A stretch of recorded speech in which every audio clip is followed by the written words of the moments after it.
Kalibo Ati-Atian! Mula dito sa Banga, Papuntang Kalibo, MJS na yan!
Get ready with us. Ngayon isasakay kami papuntang Kalibo. Kuya, may tatanungin po ako sa iyo, kuya. Pwede mo ba kaming dalhin sa aming pupuntahan? Okay naman. Salamat po, kuya.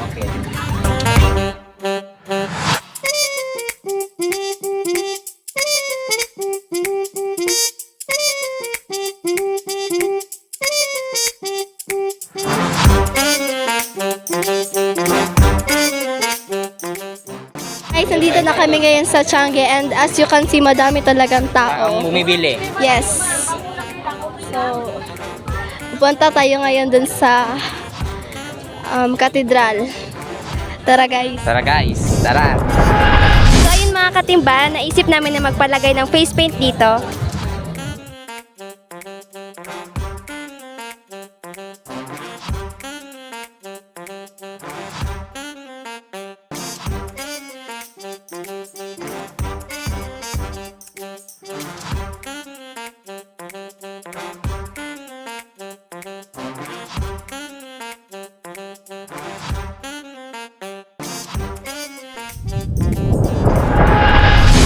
Ngayon mga katimba, napag-isipan muna namin na pumunta dito sa St. John the Baptist Cathedral.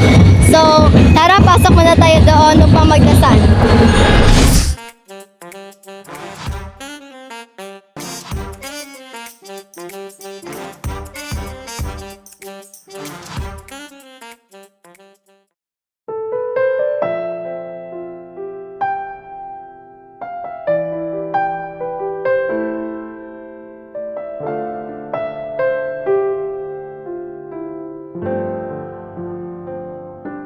So ngayon guys, tapos sila magdasal. Ngayon pupunta kami doon at magpapayapak sila.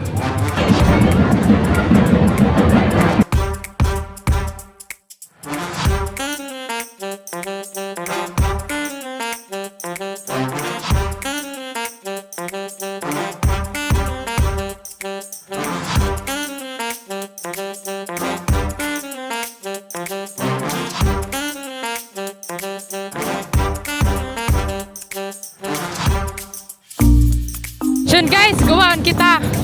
Wait lang! Wait lang, since si Jerome. Si Jerome? Saan si Mamay? Okay,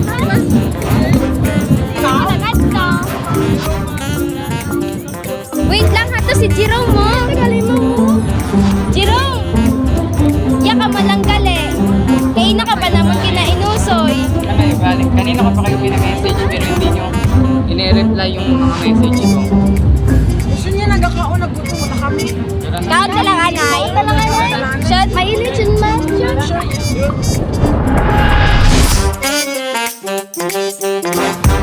Dahil sa makataong kilos, ginamit namin ang aming mga isip para kumain. Kain kayo mga katimba!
Kuya, ano ang iyong nararanasan ngayong ati-atian? Ngayon wala, okay lang naman. Importante magpanaat tayo sa ano natin sa Santo Niño. Tsaka enjoy and ano lang, magtuo lang. Viva! Okay, maraming salamat. Maghahanap tayo ngayon ng mga foreigner at i-ask natin sila kung ano masasabi nila about sa ati-atihan dito sa Aklan. Tara! Excuse me sir, can we ask something? What is your name? Alex, What can you say about the ati-atihan here in Aklan? beautiful, very colorful, nice people. I love it. Thank you sir! Nice to meet you po. Hi guys, ngayon ay maghahanap tayo ng pwedeng ma-interview na nagtitinda ng palamig dito sa plaza. At maghahanap tayo dito. Ate, pwede kita ma-interview ate? Yung saglit lang po. Yung kamusta po yung kita nyo ngayong araw? Okay lang. Okay na naman po. Malakas naman po yung kita nyo ngayon. Thank you Sakto po. lang. Thank you po. Okay. So ngayon na nga mga katiba, dito na magtatapos ang aming pagdadayo sa Kalibo at Ati-Atihan Festival. Maraming salamat sa inyong panonood. Hanggang sa muli. Bye!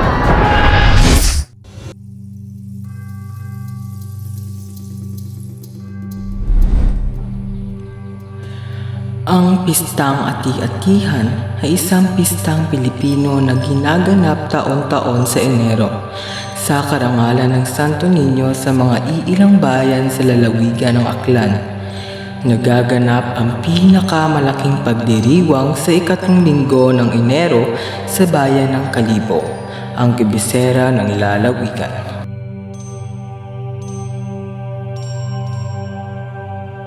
Ang katagang ati-atihan ay nangangahulugang tularan ng ati.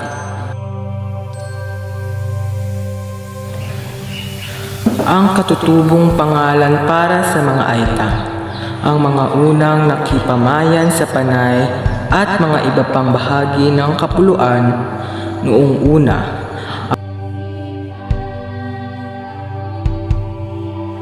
Ang pista ay isang paganong pagdiriwang upang alalahanin ang palitan ng Panay.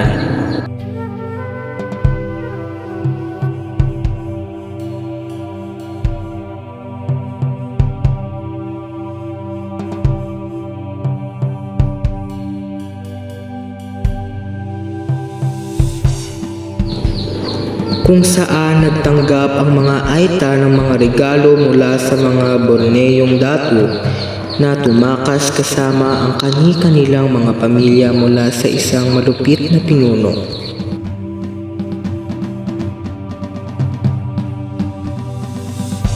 Kapalit ng pahintulot na makatira sa mga lupain ng mga Aita.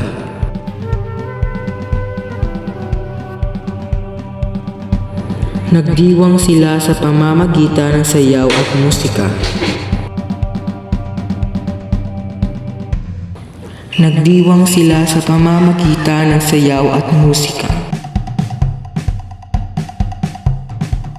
At panintuhuran ng mga Borneo ang kani-kanilang katawan gamit ang uling upang ipakita ang kanilang pasasalamat at pakikipagkaibigan sa mga Aita. Nang maglaon, binigyan ang pista ng ibang kahulugan ng simbahan, ang pagdiwang ng pagtanggap ng Kristyanismo.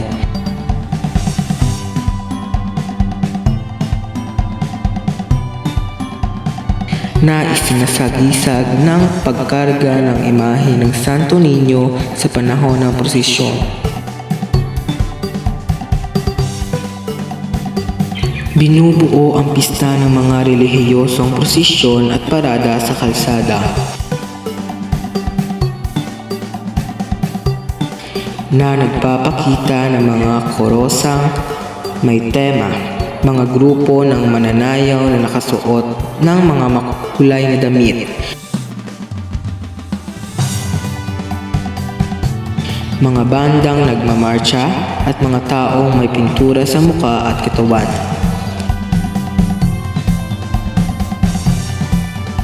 Kilala ang parada sa kalsada bilang sadsad,